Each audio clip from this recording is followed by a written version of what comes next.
Okay, all right. I'm here. It's a nice sunny day. Nothing new. Chemtrails in the sky. AI car walking over here.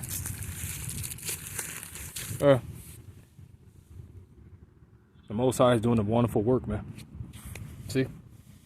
But anyways, man. I just wanted to come out here and talk about, a few things that I've been doing these past few days. And go into the new covenant. I was going to go to the typical place I usually go to, but that place, I didn't want to go over there. I didn't bring my car with me or anything like that. So I just sat over here, and this is what I'm going to do. But anyways, before I get into the lesson, I wanted to talk about, my past experiences, because, with everything coming down the pipe, all the brothers are pretty much being known at this point, and everybody's falling into their position, and it's a beautiful thing, man. I was thinking about, when I first almost went into the army, see, because the experience that I have, growing up, I was in the Boy Scouts. I have a lot of Boy Scout experiences, the things that I've done, and I have a whole lot of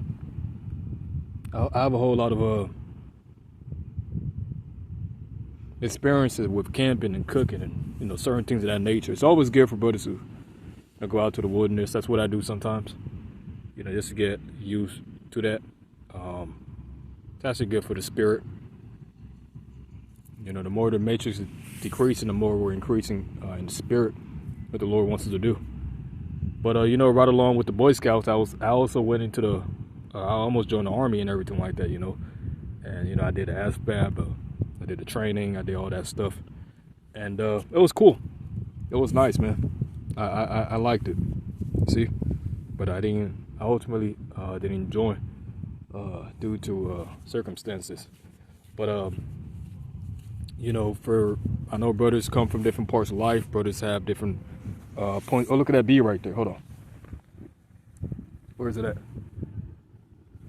Brothers come from different points of life, and that's cool, man. Brothers got different experiences that they bring to the table, and that's dope as fuck, man. See what I'm saying? But the ultimate weapon that we have is the spiritual sword. See, pretty much maneuvering to this place and defending the Lord and defending His truth.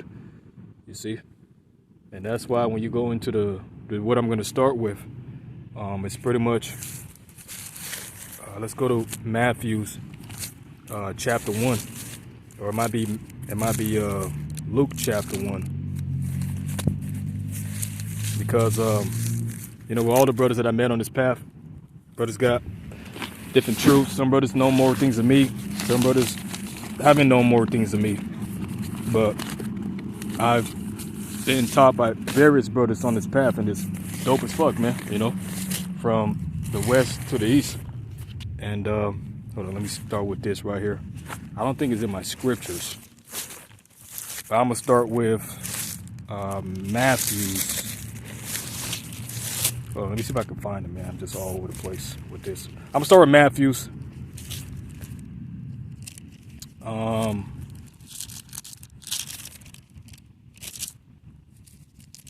on.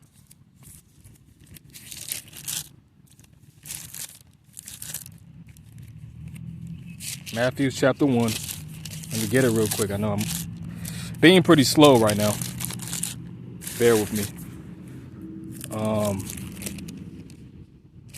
Okay, so it's not in my scriptures, but pretty much the way it went, it says, when Gabriel came to, Mary, Gabriel the angel, because you got all types of different archangels of different higher calibers and different spectrums. But pretty much, he told Mary, say, you're gonna have that child, and he's gonna be called the Son of the Most High.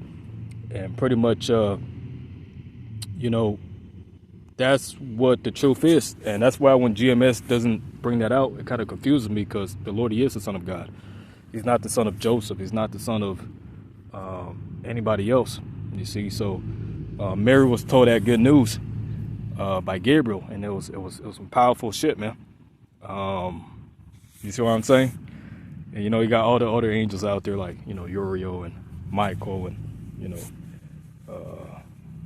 so on and so forth, that are set to do their work, to do their job. See, and the job, it will continue. Yes, sir. Yes, sir. It will continue, man. So pretty much what I wanted to do, since I got that out the way, I want to go into the book of Hebrews. And I'm just speaking to the spirit, man, because there's a whole lot of shit going on. There's a whole lot of stuff being said. There's a whole lot of things being done. You know, as far as the things that I'm saying right now, personally for me, things are mirroring each other. And pretty much what I mean by that is, as everything is coming down full circle, you know, the truth is being brought out, and everything is being brought to the light. Nothing's really being hidden.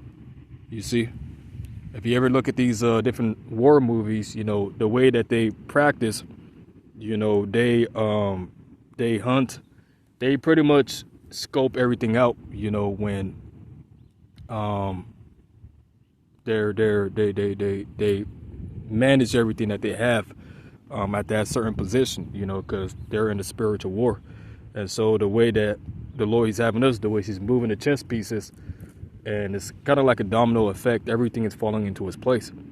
You see, it's beautiful, man. That's how I look at it. So everything that we've been doing, right, from the spiritual work to these videos and everything like that, it's like spiritual boot camp. It's pretty much getting us ready. It's pretty much got us ready for this time, so we can be prepared in the spirit. You see, because everything in the carnal, the trials, tribulations, you know, all this stuff, it's got us ready for the spiritual. So we have our spiritual boots on, we have our spiritual armory on, man. You know, and it's a powerful work, and you know, ultimately, when it's all said and done, you know, brothers are going to find their gifts, and brothers are going to find their talents and who they are within. Because that's pretty much what the Lord is doing. He's pulling back the veil and discovering brothers' heart. So when we think about how he uses brothers and how he uses people, the Lord is very strategic, the way he works, all right? You know, that's why he's called the Lord of hosts, the Lord of armies, man. How does he work? He uses the base things to confound the wise. He uses the things that are poor, that are despised of this world, to confound the things that are on a high seat. And so when we think about how he's using us, like, oh, you brothers out there doing the work, bringing out the new covenant, you know, it's powerful, man. He's using you in a way that, you know, you may be on a low seat, some brothers may be on a high seat, whatever case may be. He's using you to glorify him, bring out his truths, and magnify his truths. You see what I'm saying?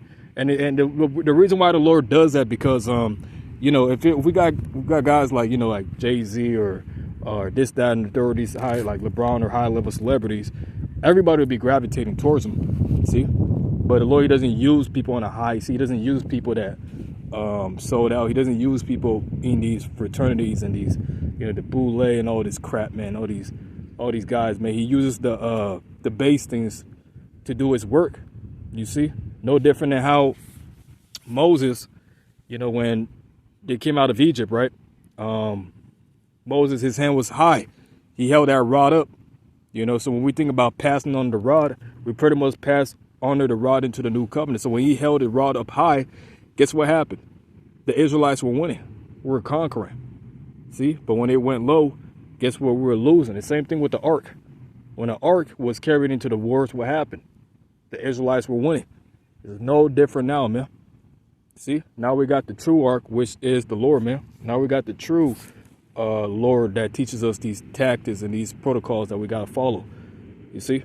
He's a true general. He's a true commander, chief in arm. So it's beautiful. So I'm gonna start in this. This is Hebrews Hold on.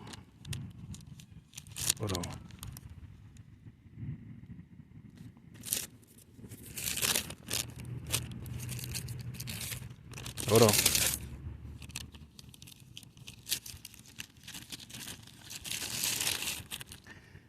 This is Hebrews chapter 2. And I'm going to start at verse 1. It says, the Lord came to suffer death and save men. He came to make reconciliation for the sins of the holy. So, like I said, this is going to be like a new covenant teaching.